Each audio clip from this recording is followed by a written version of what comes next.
Hello, good day. Welcome back to our English phonology class. And as lecturer, today I'm going to talk about chapter 8 of our textbook. And you may find that chapter on page 148.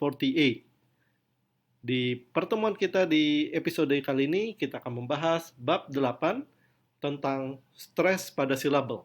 Dan Anda bisa membaca penjelasan mengenai stres pada silabel pada halaman 148.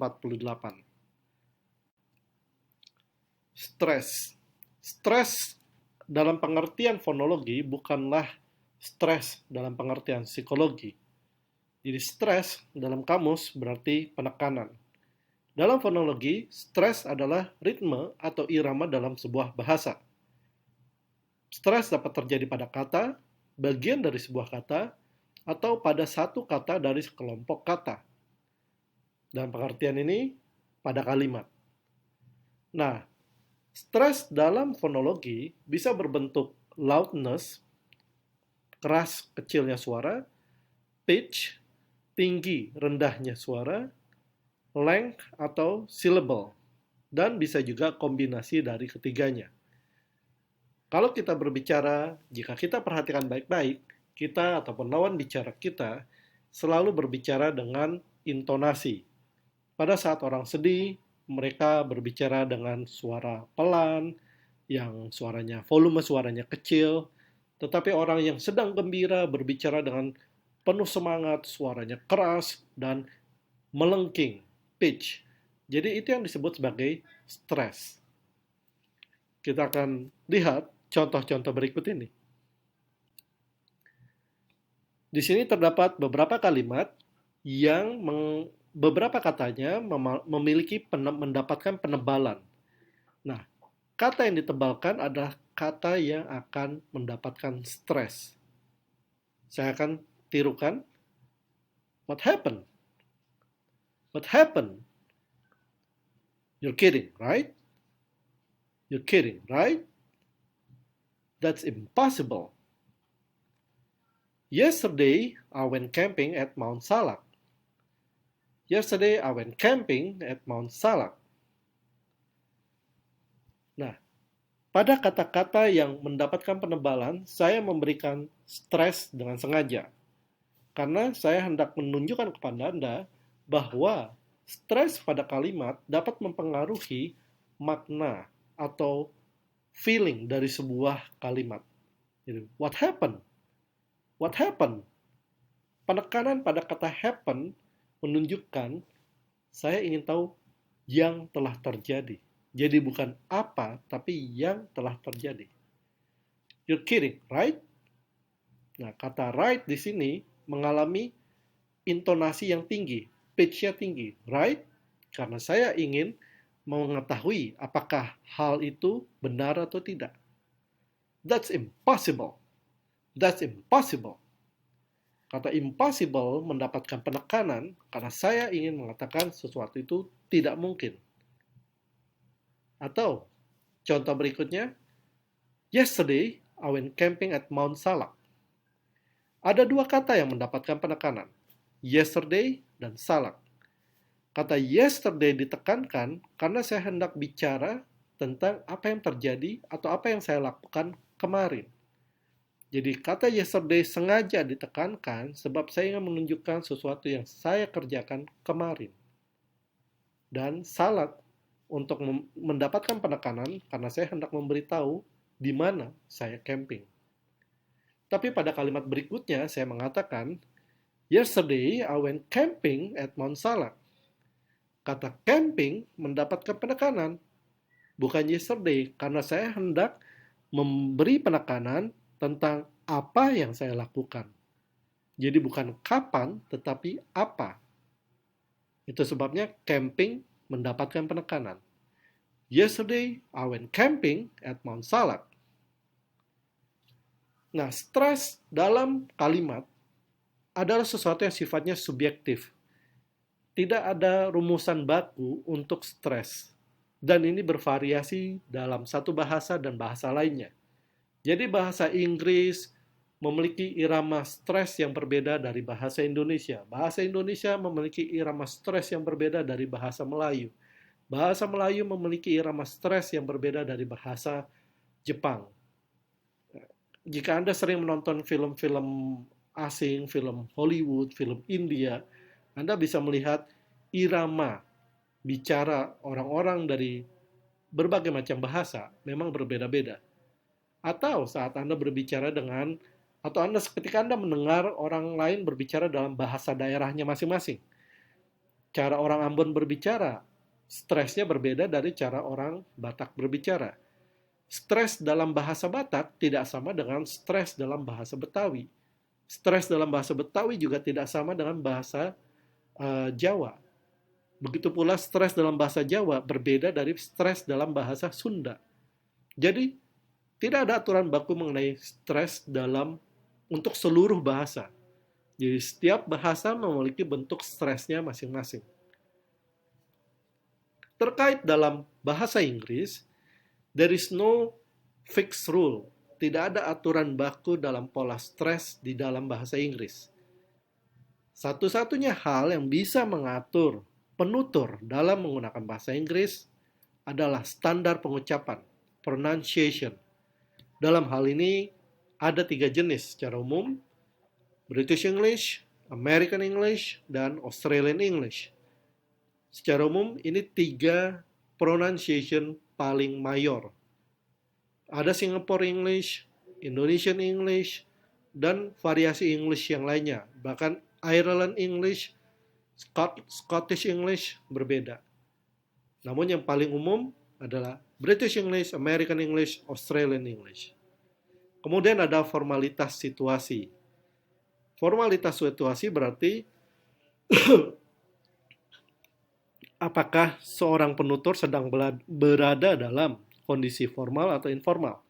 Percakapan di dalam ruang rapat tentunya tidak seperti percakapan di restoran. Percakapan antara atasan dan bawahan tidak seperti percakapan antara dua sahabat akrab. Dan yang juga ikut mempengaruhi dialek. Dialek antara orang Inggris dengan orang Amerika berbeda. Bahkan untuk Amerika sendiri pun ada New York English yang berbeda dari Texas English. Jadi orang Texas cara bicaranya tidak seperti orang New York. Orang New York cara bicaranya tidak seperti orang California. Walaupun mereka sama-sama menggunakan bahasa Inggris, tapi mereka setiap region itu memiliki dialeknya khas. Begitu pula halnya dengan di Inggris. Cara orang London berbicara tidak seperti cara orang Glasgow berbicara. Jadi dialek ini juga ikut menentukan stres. Pada silabel, stres diberikan pada bagian yang penting. Stres juga dapat diartikan sebagai aksen. Nah, aksen dan dialek adalah dua hal yang berbeda. Kalau aksen lebih kepada pengucapan, dialek tidak hanya pengucapan yang berbeda, bahkan ejaannya pun juga berbeda. Kita akan bahas itu lebih lanjut dalam episode berikutnya. Nah, dalam IPA, stres itu memiliki dua jenis simbol, primary stress dan secondary stress. Pada primary stress, simbolnya seperti tanda kutip tunggal yang diletakkan di atas. Secondary stress seperti tanda koma, karena dia berada di bawah. Jadi, ini yang disebut sebagai primary stress dan secondary stress. Pada tataran vowel, stress dapat muncul dalam stress syllable atau stress word. Dan I adalah satu-satunya vowel yang bisa muncul dalam stress word atau stress syllable. Nah, sekarang kita masuk dalam intrusion approximants. Approximants w dan y sering dipakai dalam conversational speech. Nah, intrusion approximant sama seperti transition glides. Contohnya dalam kata buyer, atau employee, how about. Jadi Anda bisa lihat ada huruf E terbalik, mirip seperti schwa, tapi ada ekornya. Nah, ini yang disebut sebagai intrusion approximant. Jadi ini schwa yang bergandengan dengan R, Baye. Nah, kita bisa dengar bahwa pada saat kita mengucapkan Baye, R-nya tidak terdengar jelas karena dia menggunakan simbol fonetik yang berbeda. Atau employee.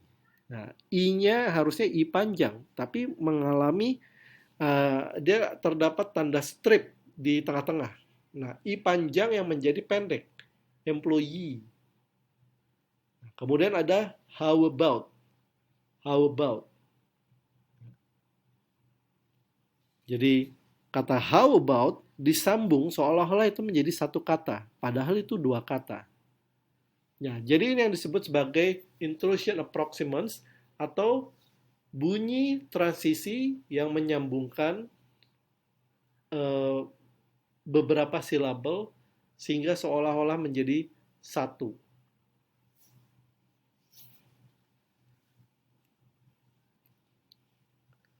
Pola stres ada dua jenis, ada dua tingkatan stres, yaitu dua silabel atau four place stress. Semakin panjang silabel, semakin sedikit pola stres. Pada kata-kata multisilabik, ini berarti kata-kata yang memiliki lebih dari dua silabel, siswa harus mendengarkan seksama variasi yang dipakai oleh native speaker. Pada tingkat kata, kata-kata monosilabik mendapatkan stres. Namun di masa kini, dalam bahasa Inggris yang kita pakai, sudah jarang sekali kata yang hanya terdiri dari satu silabel. Jadi, kata-kata monosilabik biasanya berasal dari bahasa Inggris kuno. Dan pada saat ini hanya tersisa 1000 kata yang digunakan saat. Misalnya seperti O, H, I.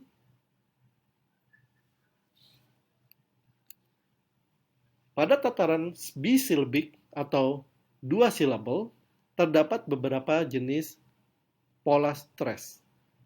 Tipe pertama, two syllable words. Ini berarti silabel pertama mendapatkan primary stress, silabel kedua mendapatkan secondary stress. Berarti silabel pertama stresnya lebih tinggi daripada silabel kedua. Dan silabel kedua menjadi synthetic marker untuk silabel pertama. Contohnya, table, ya, pada kata meja, table. Kemudian ada reason, open, ing, seperti morning atau stopping. Ness, seperti kindness, ya, kebaikan, kindness. Dan full seperti blissful, damai. Itu adalah contoh first two syllable, tipe pertama. Kemudian untuk tipe kedua. Pada tipe kedua, silabel pertama tidak mendapatkan stres, tetapi silabel kedua mendapatkan primary stress. Berarti silabel kedua mengalami penekanan lebih kuat. Seolah-olah silabel pertama tidak mendapatkan penekanan. Contoh seperti behind, di belakang, behind, atau complete, complete, inside, inside, inside, di dalam, inside. Nah, Anda bisa rasakan kan, side-nya itu lebih kuat daripada in. Ada pretend, pretend, berpura-pura, pretend.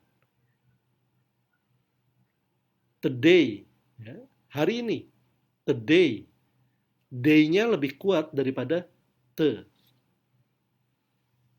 Discuss, discuss, diskusi. bekas mendapatkan penekanan daripada this. Ini yang disebut sebagai bisyllabic words type 2.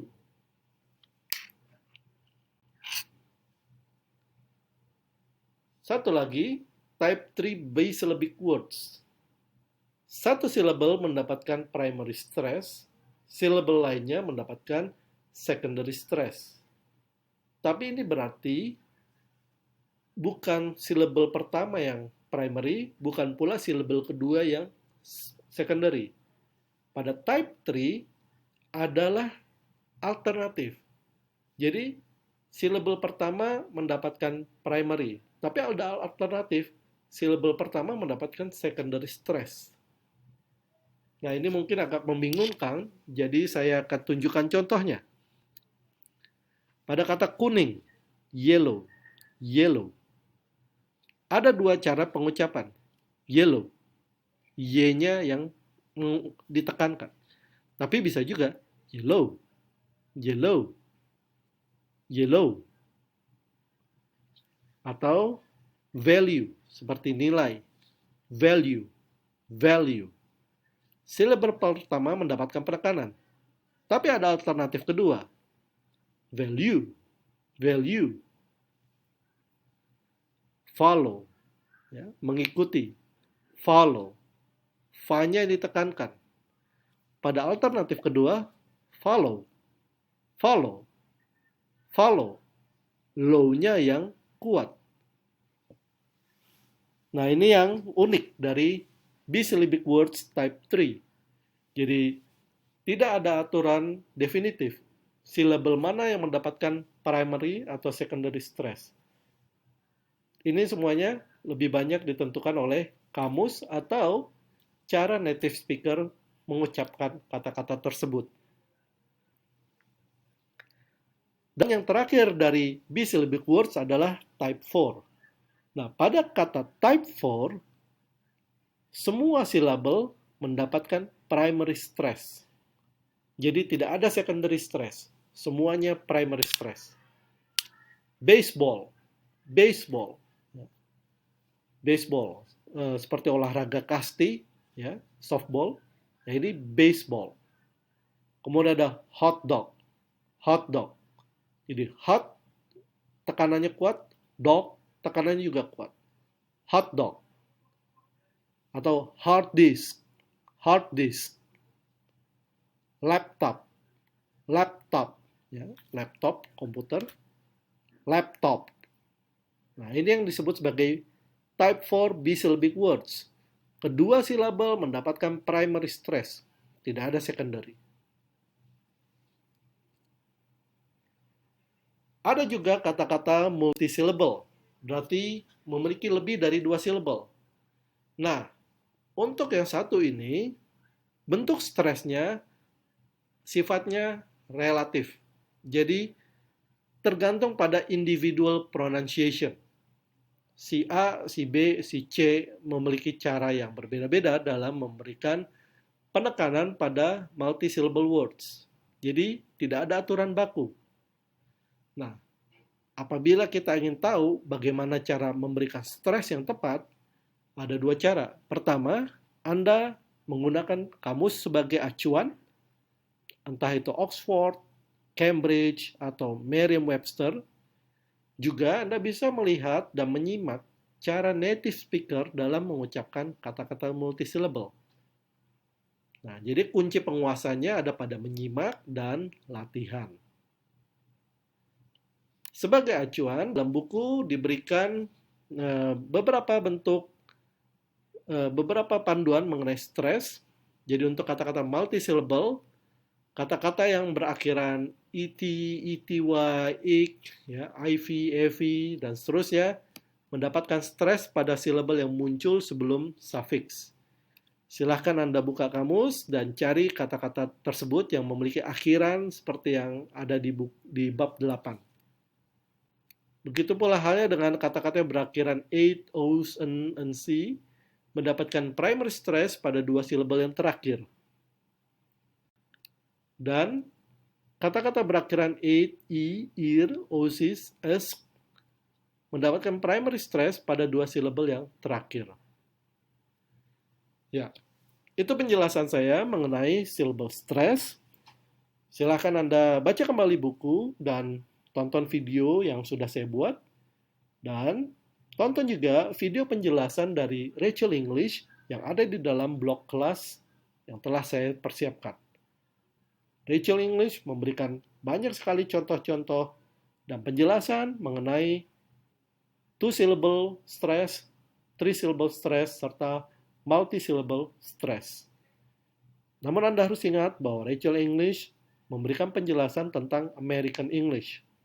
Jadi, yang terkait dengan British English, Australian English, mungkin memiliki aturan yang berbeda.